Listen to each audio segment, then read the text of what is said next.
Salut les Vatosokos, j'espère que tout le monde va bien. On se retrouve pour une nouvelle vidéo d'avant-match pour donc l'avant-match PSG Angers. Mais avant ça, je voudrais quand même dire quelques mots sur le sujet de tout le monde en parle maintenant, enfin en ce moment, c'est la Super League. Voilà.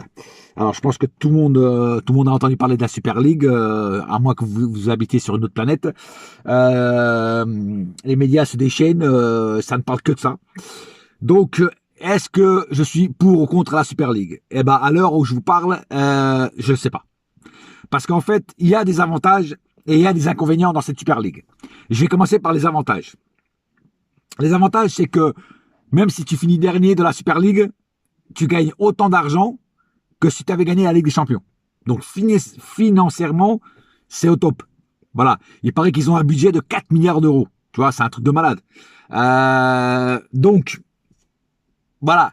Donc le mec, question argent, ça serait le top. Voilà. Les clubs vont rentrer dans leurs frais et surtout tout ce qu'ils ont perdu pendant la période du Covid serait largement remboursé, on va dire.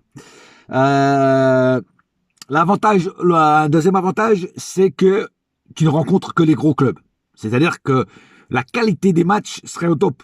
C'est-à-dire tous les week-ends ou enfin je sais pas quand ça passerait, je pense que ce serait les week-ends. Tous les week-ends, ça serait des matchs où tu t'emmerdes pas, parce que le niveau est haut, les techniciens sont là et donc la technique est haute.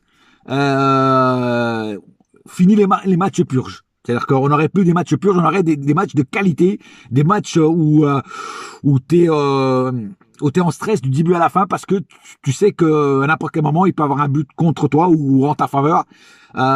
Donc ça c'est un avantage. Voilà, tu rencontres toujours les meilleurs et tu rencontreras toujours les meilleurs. Ça c'est les avantages. Alors il y en a peut-être d'autres. Hein, je sais pas tous en tête les avantages, mais maintenant passons aux inconvénients.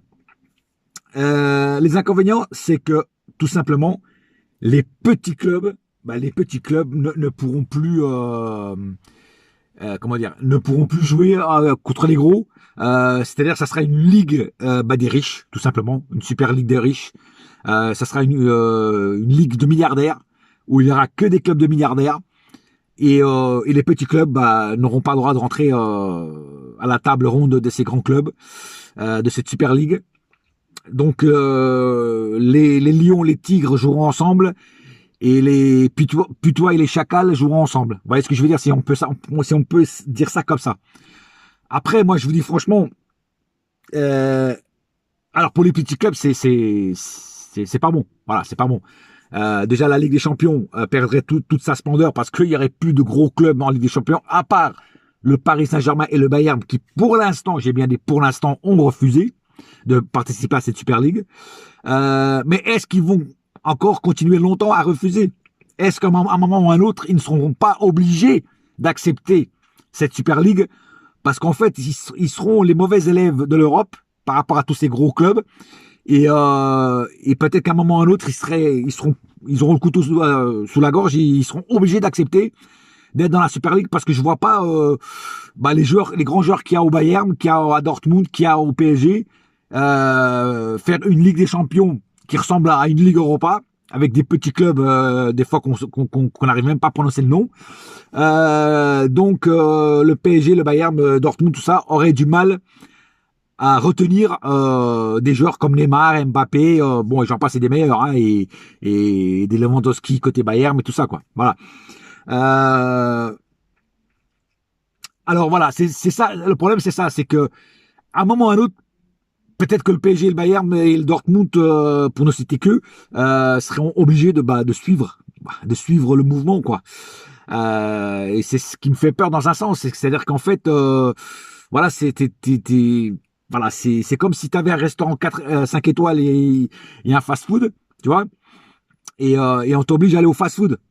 Mais quand tu sais que de l'autre côté, il y a du caviar, il y a du Dom Pérignon, il y a du foie gras, et on t'oblige à aller bouffer des merdes d'hamburgers. Bon, après, tout le monde aime les hamburgers. Je sens qu'il y en a qui vont me dire ça. Le problème, c'est que moi, je préfère aller bouffer du foie gras, du caviar et boire du Dom Pérignon que aller bouffer des hamburgers. Hein, voilà. Bon, c'est un exemple que j'ai donné. Après, voilà, moi, ce que je pense de la Super League, pour l'instant, je suis très indécis. Voilà, je suis vraiment très indécis. On va attendre ce que va préparer l'UEFA. Franchement, pour moi, ça aurait dû être l'UEFA qui aurait dû proposer cette Super League au club. Tu vois, ça aurait dû être fait par l'UEFA.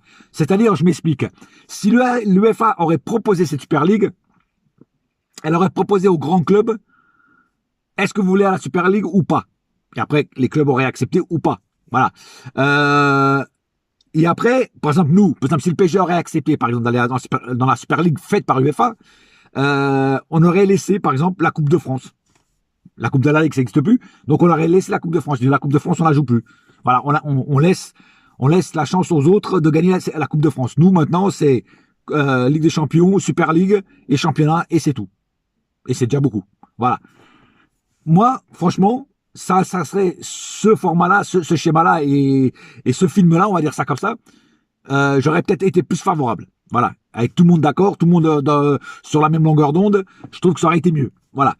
Alors, le problème, c'est que c'est pas l'UEFA qui a proposé ça, et c'est pour ça que l'UEFA est contre ça, et l'UEFA va punir tous ces grands clubs. Les joueurs ne pourront même pas jouer en sélection de leur pays. Ça va être chaud, hein. Je veux dire, franchement, apparemment, moi, ce que j'ai entendu dire, c'est que l'UEFA va porter plainte dans les tribunaux et tout ça. Et ce qui est grave, ce qui est grave dans un sens et pas dans l'autre, c'est que les gouvernements s'en mêlent, et les gouvernements sont contre la Super League. Donc tu vois, c'est quand même chaud, hein. Par exemple, Macron, lui, il est contre la Super League, tu vois. Après, j'ai pas les informations des autres pays, mais je pense que voilà, et je pense que c'est le Bayern, par exemple, Rummenigge, le président du Bayern, lui est complètement contre, parce qu'il dit que ça tuerait le championnat allemand, parce que le championnat allemand a une force en Allemagne monstrueuse. Par exemple, ils ont déjà essayé de faire les matchs le lundi ou le mardi, ça marchait pas. Et apparemment, à la Super League, ça serait au milieu de la semaine, tu vois. Donc, ça serait des matchs qui ne marcheraient pas à voir. Voilà. Après, est-ce qu'il y aurait des solutions pour autre chose? Franchement, je sais pas. Franchement, je sais pas. Après, moi, je te dis, on va laisser le temps pour voir ce qui se passe.